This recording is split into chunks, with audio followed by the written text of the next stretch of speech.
ಶ್ರೀಧರಾಶ್ರಮದಲ್ಲಿ ನೀವು ಹೋಗಬೇಕಾದಂತಹ ಎಲ್ಲ ಸ್ಥಳದ ಹಾದಿ ದುರ್ಗಮವೇ.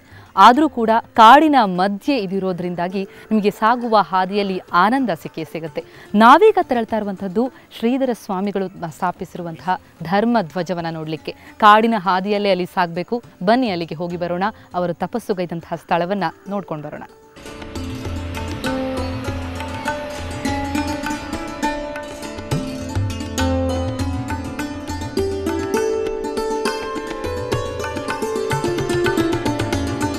ಈ ಧರ್ಮಧ್ವಜವನ್ನು ಸ್ಥಾಪಿಸಲಿಕ್ಕೆ ಶ್ರೀಧರ ಸ್ವಾಮಿಗಳಿಗೆ ಆದೇಶವನ್ನು ಕೊಟ್ಟಿದ್ದು ಶಿರಸಿ ಬಳಿಯ ಶೀಗೆಹಳ್ಳಿಯ ಶಿವಾನಂದ ಸ್ವಾಮಿಗಳು. ಅವರ ಆದೇಶದ ಮೇರೆಗೆ ಅವರು ಇಲ್ಲಿ ಧರ್ಮಧ್ವಜವನ್ನು ಸ್ಥಾಪಿಸಿದ್ರು. ಆನಂತರ ಈ ಪರಿಸರದ ಮೇಲಿನ ಪ್ರೀತಿಯಿಂದಲೋ ಅಥವಾ ಇಲ್ಲಿ ಪವಿತ್ರವಾದಂತಹ ಸ್ಥಳ ಅನ್ನೋ ಕಾರಣದಿಂದಲೋ ಇಲ್ಲೇ 6 ವರ್ಷಗಳ ಕಾಲ ಶ್ರೀಧರ ಸ್ವಾಮಿಗಳು ತಪಸ್ಸುಗೈದ್ರು. ಈ ಪರಿಯ ಶಾಂತಿಯನು ಯಾರೊಳಗೂ ಪರಿಯ ಶಾಂತಿಯನು ಯಾರೊಳಗೂ ಕಾಣೆ ಅಪಾರ ಮಹಿಮ ಗುರು ಶ್ರೀಧರರಿಗಲ್ಲದೆ ಈ ಪರಿಯ ಶಾಂತಿಯನು. ಹೀಗೆ ಧರ್ಮಧ್ವಜವನ್ನು ಸ್ಥಾಪಿಸಿದ ಮೇಲೆ ಇಲ್ಲೇ ಧರ್ಮ ರಕ್ಷಣೆಗೆ ನಿಂತರು ಶ್ರೀ ಶ್ರೀಧರ ಸ್ವಾಮಿಗಳು.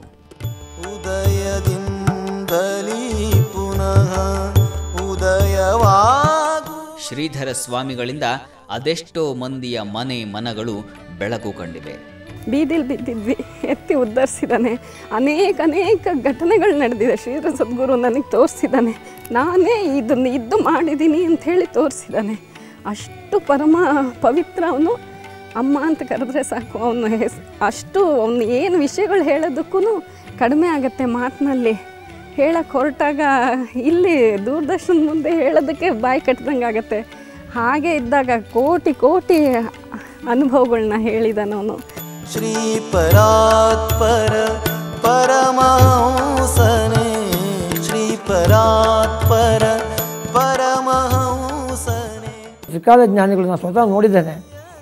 ಅವರು ನೀವು ಯಾರೇ ಪ್ರಶ್ನೆ ಕೇಳಿದಾಗ ಮತ್ತು ಕೆಲಸ ಅವರಿಗೆ ಈ ಮನುಷ್ಯನ ಪಾಪಕರ್ಮಗಳಂದರೆ ಅವ್ರು ಏನು ಮನುಷ್ಯ ಜೀವನದಲ್ಲಿ ಎಷ್ಟೋ ಮಾಡಬೇಕಾದದ್ದು ಮತ್ತು ಮಾಡಬಾರ್ದದ್ದು ಮಾಡಿರ್ತಾನೆ ಮನುಷ್ಯ. ಅದನ್ನು ನೋಡಲಿಕ್ಕೆ ಹಿಂಸೆ ಆಗ್ತಿತ್ತು. ಅದಕ್ಕೋಸ್ಕರ ಏನು ಮಾಡ್ತಿದ್ರು, ಅವರು ಕೆಲವು ಶಿಷ್ಯರಿಗೆ ಒಂದು ವಿಶೇಷವಾದ ಶಕ್ತಿಯನ್ನು ಕೊಟ್ಟು ಹೀಗೆ ನೀರು ಬಿಡ್ತಿದ್ರು. ಅದು ನೋಡು ಹೇಳ್ತಿದ್ರು. ಅವ್ನು ಹೇಳ್ತಾ ಬರ್ತಿದ್ದ. ಕೆಲವು ಟೈಮ್ ಅವ್ನು ಸುಳ್ಳು ಹೇಳ್ತಾ ನಿಜ ಆಗ್ತಾ ಅಂದಾಜು ಮಾಡ್ತಿದ್ರು. ಹೇಳಿ ಅವನು ಕೇಳ್ತಿದ್ರು, ಅದಕ್ಕೆ ಪರಿಹಾರ ಹೇಳ್ತಿದ್ರು. ಇಲ್ಲ ಯಾರೂ ಇಲ್ಲದೆ ಇದ್ದಾಗ ನಾನು ಸ್ವತಃ ನೋಡಿದ್ದೇನೆ. ಕೈ ಹೀಗೆ ಮಾಡ್ತಿದ್ರು. ಇಷ್ಟೇ ಜಾಗ ಕಪ್ಪಾಗ್ತಿತ್ತು. ಹೀಗೆ ನೋಡಿ ಹೇಳ್ತಿದ್ರು, ಏನಾಯ್ತು ಇದು ಹೀಗೆ ಮಾಡ್ತಿದ್ರು ಅಷ್ಟೇ ಕಪ್ಪು. ಅದಿಲ್ಲ ಅಂದರೆ ಹೀಗೆ ಮಾಡ್ತಿದ್ರು ಅಷ್ಟೇ ಜಾಗ ಕಪ್ಪಾಗ್ತಿತ್ತು. ಹೀಗೆ ನೋಡಿ ಹೇಳ್ತಾವೆ ಏನು ಮಾಡಿದೆ ಏನು ಹೇಳ್ತಿದ್ರು. ಅವನಿಗೆ ಜನ್ಮಾಂತರ ವೃತ್ತಾಂತಗಳು ಅವ್ರ ಮನೆಯದು ಅವ್ರ ವ್ಯಕ್ತಿಯದು ಗೊತ್ತಾಗ್ತಿತ್ತು. ಹೇಳಿ ಪರಿಹಾರಗಳನ್ನು ಹೇಳಿ ಮತ್ತೆ ಹೀಗೆ ಹೇಳ್ತಿದ್ರು ಉದುರೋಗ್ಬಿಡ್ತಿತ್ತು. ಶ್ರೀ ಪರಾತ್ಪರ ಪರಮಹಂಸನೇ. ಜಗತ್ತಿನಲ್ಲಿ ದೈವವಾಣಿಯನ್ನು ಕೇಳಿದವರಿಲ್ಲ, ಆದರೆ ದೈವ ಸ್ವರೂಪದ ಗುರುಗಳ ಮಾತನ್ನು ಕೇಳಿದವರಿದ್ದಾರೆ. ಅಂಥ ದೈವ ಸ್ವರೂಪದ ಗುರುಗಳ ದಿವ್ಯವಾಣಿ ಇಲ್ಲಿದೆ, ಕೇಳಿ. ಓಂ ನಮಃ ಶಿವಾಯ. ಈ ಪಂಚಾಕ್ಷರಿಯಲ್ಲಿ ಮ ಶಬ್ದ ಇದೆ. ಹೀಗೆ ಶಿವ ಪಂಚಾಕ್ಷರಿಯಲ್ಲಿಯೂ ಮುಖ್ಯವಾದ ಯಾವ ಶಬ್ದವೋ ಅದನ್ನು ತೆಗೆದು ಮತ್ತು ನಾರಾಯಣಾಷ್ಟಾಕ್ಷರಿ ಮಂತ್ರದಲ್ಲಿಯೂ ಮುಖ್ಯವಾದ ಯಾವ ಶಬ್ದವೋ ಅದನ್ನು ತೆಗೆದು ಈ ರಾಮ ಶಬ್ದ ಅವತರ್ತಾ ಇದೆ. ಇದು ಸಾಕ್ಷಾತ್ ಶ್ರೀಧರ ಸ್ವಾಮಿಗಳ ಧ್ವನಿ. ಭಕ್ತರು ಈ ದನಿಯನ್ನ ದೈವವಾಣಿ ಎಂದೇ ಕರೆಯುತ್ತಾರೆ.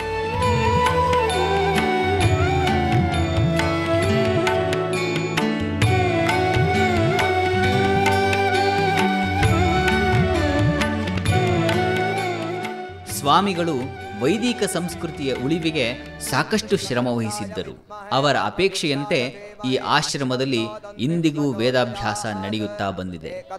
ಚತುರಹಸ್ತಂ ಪಾಶಮಂಕುಶಧಾರಿಣಂ ಹೃದಂಚ ವರದಂ ಹಸ್ತೈರ್ಬಿಭ್ರಾಣಂ ಮೋಷಕಧ್ವಜಂ ರಕ್ತಲ್ಲಂಬೋಧರಂ ಚೋರ್ಪಕರ್ಣಕಂ ರಕ್ತವಾಸಸಂ ರಕ್ತಗಂಧಾನುಲಿಪ್ತಾಂಗಂ ರಕ್ತಪುಷ್ಪೈ ಸುಪೂಜಿತಂ.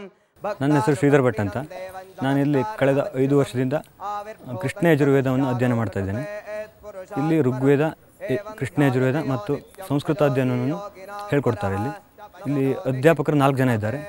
ಬೆಳಗ್ಗೆ 4 ಗಂಟೆಗೆ ಎದ್ದು ತೀರ್ಥ ಸ್ನಾನವನ್ನು ಮಾಡಿ ದಿನನಿತ್ಯದ ಅನುಷ್ಠಾನವನ್ನು ಮುಗಿಸಿ ಬೆಳಗ್ಗೆ 7:30 ಮಂಗಳಾರತಿ ನಂತರ ಹೇಳ್ಕೊಡ್ತಾರೆ. ಇಲ್ಲಿ ವಿದ್ಯಾರ್ಥಿಗಳು ಸೇರಬೇಕು ಅಂದರೆ 8 ವರ್ಷದ ಮೇಲ್ಪಟ್ಟವರು, ಮುಂಜಿ ಆದವರು ಸೇರಬೇಕು. ಮೂಲ, ಪದ, ಕ್ರಮ 3 ಹೇಳ್ಕೊಡ್ತಾರೆ. ಇಲ್ಲಿ